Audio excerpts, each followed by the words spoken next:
Tracy, can you take me through what happened in respect of receiving a phone call from Thurrock Council recently?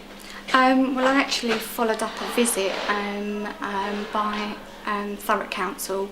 Somebody from the Children's Centre came down last Thursday to look at the service. They spoke with my work colleague.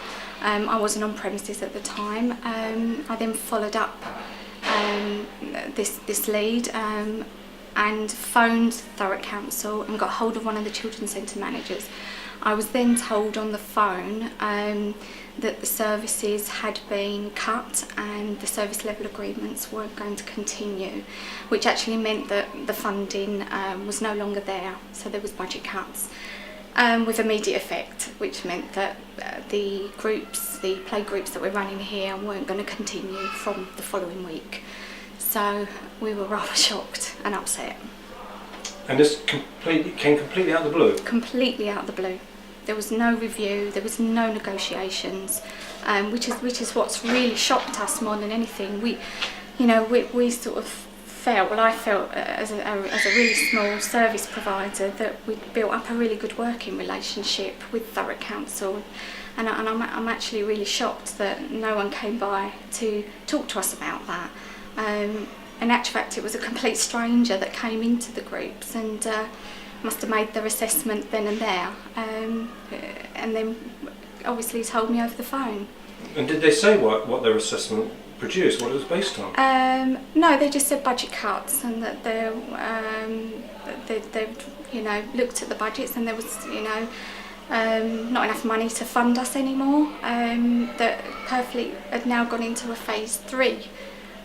Which meant that Purfleet was no longer classed as a deprived area. Therefore, our sort of services, were no longer required. Some people might say that, hey, it's a recession, and some people do turn up to work and the gates are locked, or they're told to clear their desk in half an hour at Canary Wharf. Yeah.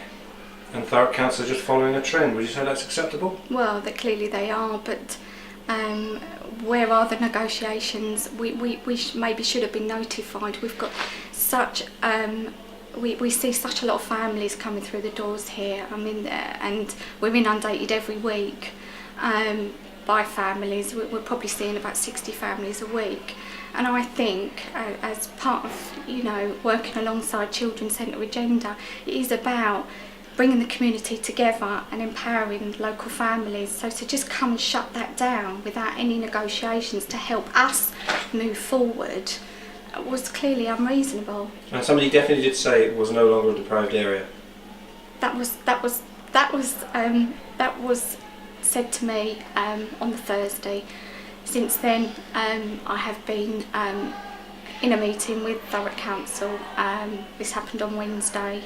Yesterday, and they're now telling me that actually no, it's a phase 1 and we are a deprived area, therefore we're giving you a little bit more funding to continue.